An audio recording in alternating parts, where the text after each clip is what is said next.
Immigrant families across the country are living in fear and shock under the Trump administration's ramped-up immigration enforcement. For comedian and actress Cristela Alonzo, that fear is personal. Here's a clip from her new Netflix special, Upper Classy. My family squatted in an abandoned diner for 7 years. No electricity, no water. The bathroom was outside. And man, we were so happy for the life that we had because we had each other. But we also had opportunity. And man, as a first-generation Mexican American, I have to call out that we live in a time where there are people that wear crucifixes around their necks, talking about how much they love Jesus, while at the same time trying to separate Jesus from his family. And Cristela Alonzo joins us now. How hilarious was that clip? Oh, that was To promote a comedy special, we thought we would take the least funny part of the Knock, knock, who's there? Yeah. Realness. Hello. So this moment is tough, though. It is. As a comedian, when horrible things are happening all over the country, you were there on the ground in Chicago this week. It wasn't a war zone like Donald Trump said it was. What was happening was the separation of law-abiding family members. Yeah. It's weird, right? It's weird to go to the war zone and you realize that there's nothing happening. It started in LA. I live in Los Angeles, and we had ICE, and the media, like the photos, the way they made it seem, you would think that we were in the middle of war. Then you go downtown, it's one block circle. It's like a radius of one block, and you realize, like, oh, the drama is to make it seem big. Well, the idea of war and their enemy combatants are mothers selling tamales on a street in Chicago. Yes, and that's the thing that's really... the dangerous thing in this country. Yes. That's the thing we're all waking up every day and wondering what are in those tamales. The other thing, too, is like, they keep describing, we hear like Stephen Miller, Kristi Noem, all these people describe Chicago, Portland, whatever. And there are these moments where you do start to wonder where you are. But I'll tell you, those moments begin with federal agents arriving in these unmarked vehicles, jumping out, terrifying people in front of elementary schools, on a corner like the woman who we just talked about. They're masked. They're not identifying themselves. They're using cars that don't even look like they belong to law enforcement. And so people are wondering genuinely, like, who are these people? Yeah. And who are they putting in these vans and cars and whisking off within seconds sometimes? I mean, if you're wondering when there are those real moments of people feeling fearful in Chicago, from people I've talked to, they say it's those moments. It's not because of the protesters or the clergy members who are outside of a facility. It's often started by the federal government. I think that we also have to talk about, I grew up in South Texas in a border town right next to Mexico in the 1980s where we had immigration raids. I lived with Border Patrol, and my family were first generation. My mom was undocumented. And, growing up with the presence of Border Patrol, not just at the border, but within your everyday life. Knowing that if I was born in the United States, I was born in Texas, my mother wasn't. So it's weird to have a power over your parent, So it's this thing where when I was a child, if Border Patrol was out in public, I would have to throw a temper tantrum so that I could run off and my mom could chase me after. Wow. And you always had to worry with the trauma of what if I didn't do the temper tantrum good enough where my mother was taken. Now, at 46, I still live with that trauma.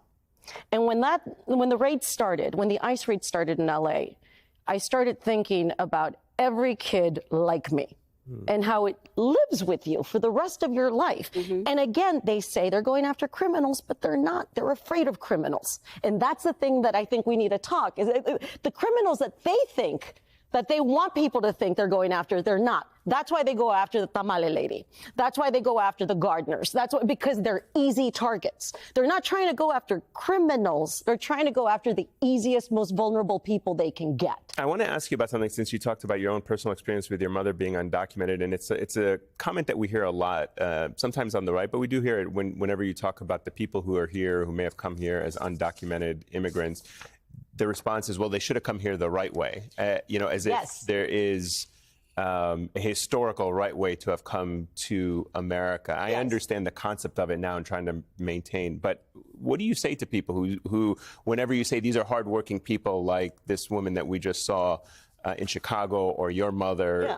Well, the truth is, in the time that we live in, they're all lies. They don't want anybody coming the right way, or else they wouldn't send ICE at the courthouses after, after check-ins or Or anything. revoking temporary protective status. There wouldn't be talk of trying to revoke naturalized citizenships.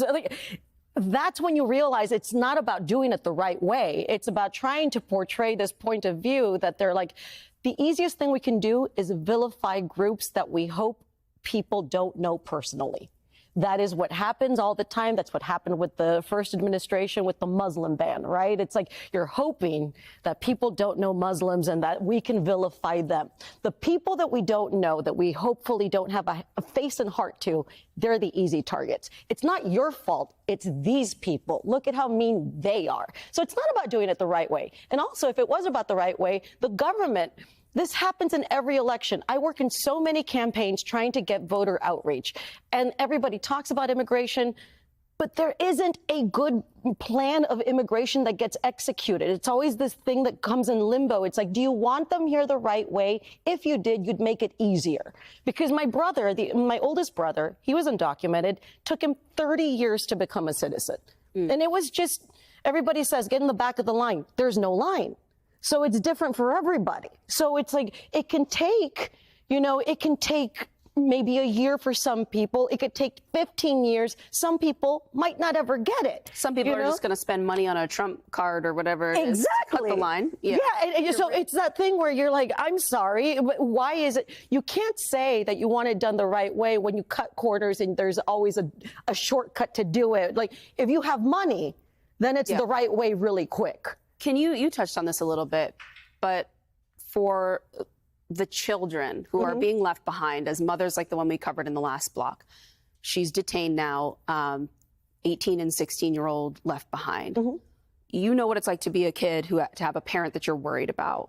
What is that like for the families, the young people who are watching all this unfold but don't feel that they have the power to speak to politicians, to do anything about it themselves? What does that do to somebody? You know, when the ICE raid started, I started these fundraiser shows in LA where I did stand-up shows. I did 6. We raised $48,000 for a nonprofit named Immigrant Defenders Law Center.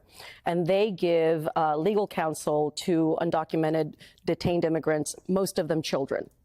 You know, and you think, they're out there doing it by themselves. The thing with the kids is that now at 46, I had to win the lottery, and I had my own sitcom 10 years ago. With that sitcom, I got health insurance. I was able to put my bills on auto pay. I was able to help my family ascend, because when I was younger, I didn't have the luxury to have the childhood that others had, because you're too busy trying to survive and become an adult at the age of 8, 9, you know? And it's that thing where you realize that that's part of the thing that people, when they come here and are undocumented, they know that's the sacrifice. They know that they're vulnerable, but you spoke about it, you touched on it on the last segment. The lack of due process is what's frustrating, because everybody knows that the rule of law is the rule of law. But if you're going to say that you believe in it, you got to carry it out and do it the way it's supposed to be, or else this project called the United States, the way we've been taught, is completely a joke and it's all been fabricated. And I'm mad that I learned all this, you know, in school that wasn't true, you know, but that's the thing that I'm very concerned about, the time that we live in. What happens to the kids? What happens to the vulnerable that get to see these unmarked people come in and just kind of have all the power in the world, you know? And they're just kind of winging it. They're just like, well, we'll figure out as we go along. This administration is really good at being loud and asking for forgiveness later, and they never ask for forgiveness.